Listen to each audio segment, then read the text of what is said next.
شروع کرتا ہوں اللہ تعالیٰ کے نام سے جو بڑا مہربان نہایت رحم والا ہے۔ عیسیٰ ابن مریم نے دعا کی کہ اے اللہ، اے ہمارے پروردگار، ہم پر آسمان سے کھانا نازل فرما کہ وہ ہمارے لیے یعنی ہم میں جو اول ہیں اور جو بعد کے ہیں سب کے لیے ایک خوشی کی بات ہو جائے، اور تیری طرف سے ایک نشانی ہو جائے، اور تو ہم کو رزق عطا فرما دے، اور تو سب عطا کرنے والوں سے اچھا ہے۔ حق تعالیٰ نے ارشاد فرمایا کہ میں وہ کھانا تم لوگوں پر نازل کرنے والا ہوں، پھر جو شخص تم میں سے اس کے بعد ناحق شناسی کرے گا تو میں اس کو ایسی سزا دوں گا کہ وہ سزا دنیا جہان والوں میں سے کسی کو نہ دوں گا۔ اور وہ وقت بھی قابل ذکر ہے جب کہ اللہ تعالیٰ فرمائے گا کہ اے عیسیٰ ابن مریم، کیا تم نے ان لوگوں سے کہہ دیا تھا کہ مجھ کو اور میری ماں کو بھی علاوہ اللہ کے معبود قرار دے لو؟ عیسیٰ عرض کریں گے کہ میں تو تجھ کو منزہ سمجھتا ہوں، مجھ کو کسی طرح زیبا نہ تھا کہ میں ایسی بات کہتا جس کے کہنے کا مجھ کو کوئی حق نہیں۔ اگر میں نے کہا ہوگا تو تجھ کو اس کا علم ہوگا، تو میرے دل کے اندر کی بات بھی جانتا ہے، اور میں تیرے نفس میں جو کچھ ہے اس کو نہیں جانتا، تمام غیبوں کا جاننے والا تو ہی ہے۔ میں نے تو ان سے اور کچھ نہیں کہا مگر صرف وہی جو تو نے مجھ سے کہنے کو فرمایا تھا کہ تم اللہ کی بندگی اختیار کرو جو میرا بھی رب ہے اور تمہارا بھی رب ہے۔ میں ان پر گواہ رہا جب تک ان میں رہا، پھر جب تو نے مجھ کو اٹھا لیا تو تو ہی ان پر مطلع رہا، اور تو ہر چیز کی پوری خبر رکھتا ہے۔ اگر تو ان کو سزا دے تو یہ تیرے بندے ہیں، اور اگر تو ان کو معاف فرما دے تو زبردست ہے، حکمت والا ہے۔ اللہ ارشاد فرمائے گا کہ یہ وہ دن ہے کہ جو لوگ سچے تھے ان کا سچا ہونا ان کے کام آئے گا۔ ان کو باغ ملیں گے جن کے نیچے نہریں جاری ہوں گی، جن میں وہ ہمیشہ ہمیشہ کو رہیں گے۔ اللہ تعالیٰ ان سے راضی اور خوش، اور یہ اللہ سے راضی اور خوش ہیں۔ یہ بڑی بھاری کامیابی ہے۔ اللہ ہی کی ہے سلطنت آسمانوں کی اور زمین کی اور ان چیزوں کی جو ان میں موجود ہیں، اور وہ ہر شے پر پوری قدرت رکھتا ہے۔ سورہ انعام سورت نمبر 6۔ شروع کرتا ہوں اللہ کے نام سے جو کہ نہایت مہربان بڑا رحم والا ہے۔ تمام تعریفیں اللہ ہی کے لائق ہیں جس نے آسمانوں کو اور زمین کو پیدا کیا اور تاریکیوں اور نور کو بنایا، پھر بھی کافر لوگ غیر اللہ کو اپنے رب کے برابر قرار دیتے ہیں۔ وہ ایسا ہے جس نے تم کو مٹی سے بنایا، پھر ایک وقت معین کیا اور دوسرا معین وقت خاص اللہ ہی کے نزدیک ہے، پھر بھی تم شک رکھتے ہو۔ اور وہی ہے معبود برحق آسمانوں میں بھی اور زمین میں بھی، وہ تمہارے پوشیدہ احوال کو بھی اور تمہارے ظاہر احوال کو بھی جانتا ہے، اور تم جو کچھ عمل کرتے ہو اس کو بھی جانتا ہے۔ اور ان کے پاس کوئی نشانی بھی ان کے رب کی نشانیوں میں سے نہیں آتی مگر وہ اس سے اعراض ہی کرتے ہیں۔ انہوں نے اس سچی کتاب کو بھی جھٹلایا جبکہ وہ ان کے پاس پہنچی، سو جلدی ہی ان کو خبر مل جائے گی اس چیز کی جس کے ساتھ یہ لوگ استہزاء کیا کرتے تھے۔ کیا انہوں نے نہیں دیکھا کہ ہم ان سے پہلے کتنی جماعتوں کو ہلاک کر چکے ہیں جن کو ہم نے دنیا میں ایسی قوت دی تھی کہ تم کو وہ قوت نہیں دی، اور ہم نے ان پر خوب بارشیں برسائیں، اور ہم نے ان کے نیچے سے نہریں جاری کیں، پھر ہم نے ان کو ان کے گناہوں کے سبب ہلاک کر ڈالا، اور ان کے بعد دوسری جماعتوں کو پیدا کر دیا۔ اور اگر ہم کاغذ پر لکھا ہوا کوئی نوشتہ آپ پر نازل فرماتے پھر اس کو یہ لوگ اپنے ہاتھوں سے چھو بھی لیتے، تب بھی یہ کافر لوگ یہی کہتے کہ یہ کچھ بھی نہیں مگر صریح جادو ہے۔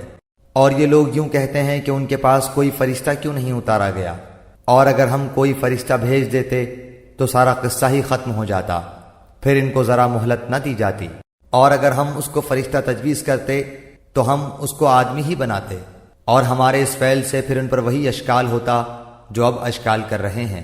اور واقعی آپ سے پہلے جو پیغمبر ہوئے ہیں ان کے ساتھ بھی استہزاء کیا گیا ہے، پھر جن لوگوں نے ان سے مذاق کیا تھا ان کو اس عذاب نے آ گھیرا جس کا تمسخر اڑاتے تھے۔ آپ فرما دیجئے کہ ذرا زمین میں چلو پھرو، پھر دیکھ لو کہ تکذیب کرنے والوں کا کیا انجام ہوا۔ آپ کہیے کہ جو کچھ آسمانوں اور زمین میں موجود ہے یہ سب کس کی ملکیت ہے؟ آپ کہہ دیجئے کہ سب اللہ ہی کی ملکیت ہے۔ اللہ نے مہربانی فرمانا اپنے اوپر لازم فرما لیا ہے۔ تم کو اللہ قیامت کے روز جمع کرے گا، اس میں کوئی شک نہیں جن لوگوں نے اپنے آپ کو گھاٹے میں ڈالا ہے سو وہ ایمان نہیں لائیں گے۔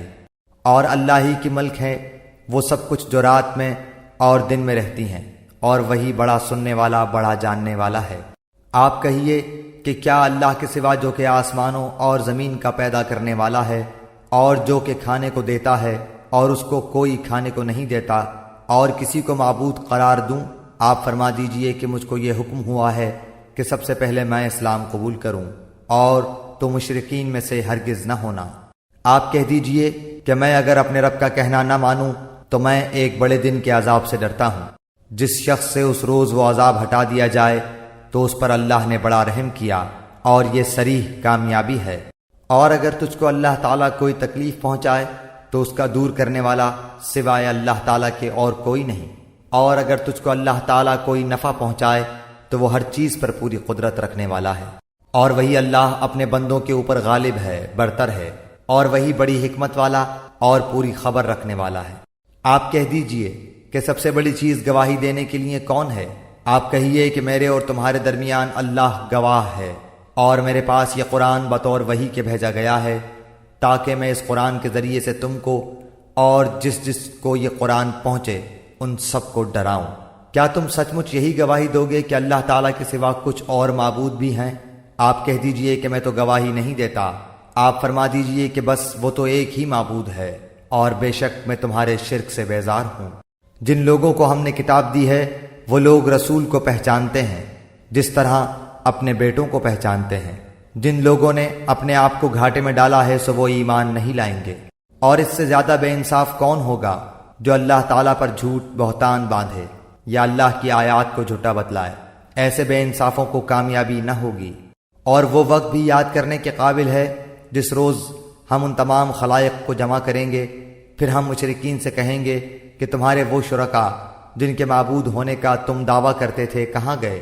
پھر ان کے شرک کا انجام اس کے سوا اور کچھ بھی نہ ہوگا کہ وہ یوں کہیں گے کہ قسم اللہ کی اپنے پروردگار کی ہم مشرک نہ تھے۔ ذرا دیکھو تو انہوں نے کس طرح جھوٹ بولا اپنی جانوں پر، اور جن چیزوں کو وہ جھوٹ موٹ تراشا کرتے تھے وہ سب غائب ہو گئے۔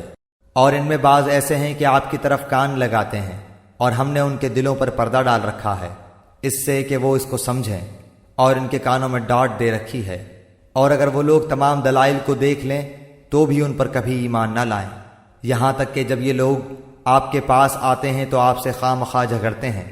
یہ لوگ جو کافر ہیں یوں کہتے ہیں کہ یہ تو کچھ بھی نہیں، صرف بے سند باتیں ہیں جو پہلوں سے چلی آ رہی ہیں، اور یہ لوگ اس سے دوسروں کو بھی روکتے ہیں اور خود بھی اس سے دور دور رہتے ہیں، اور یہ لوگ اپنے ہی کو تباہ کر رہے ہیں اور کچھ خبر نہیں رکھتے۔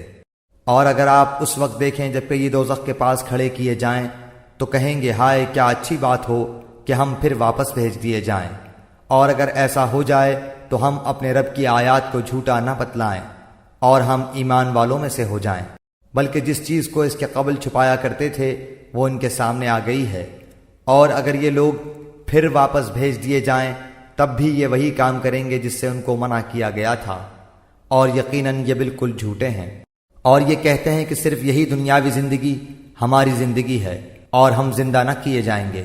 اور اگر آپ اس وقت دیکھیں جب یہ اپنے رب کے سامنے کھڑے کیے جائیں گے، اللہ فرمائے گا کہ کیا یہ امر واقعی نہیں ہے؟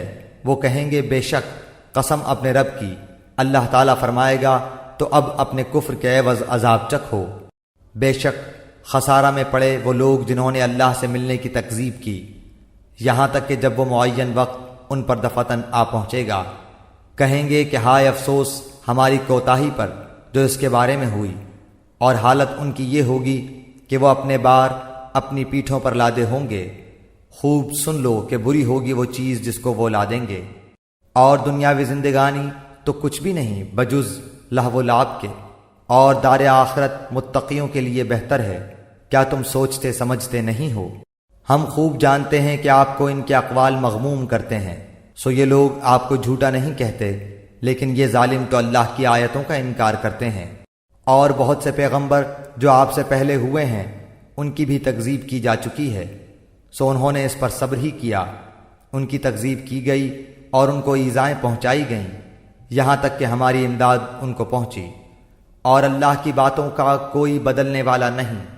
اور آپ کے پاس بعض پیغمبروں کے بعض خبریں پہنچ چکی ہیں، اور اگر آپ کو ان کا اعراض گراں گزرتا ہے تو اگر آپ کو یہ قدرت ہے کہ زمین میں کوئی سرنگ یا آسمان میں کوئی سیڑھی ڈھونڈ لو، پھر کوئی معجزہ لے آؤ تو کرو، اور اگر اللہ کو منظور ہوتا تو ان سب کو راہ راست پر جمع کر دیتا، سو آپ نادانوں میں سے نہ ہو جائیے۔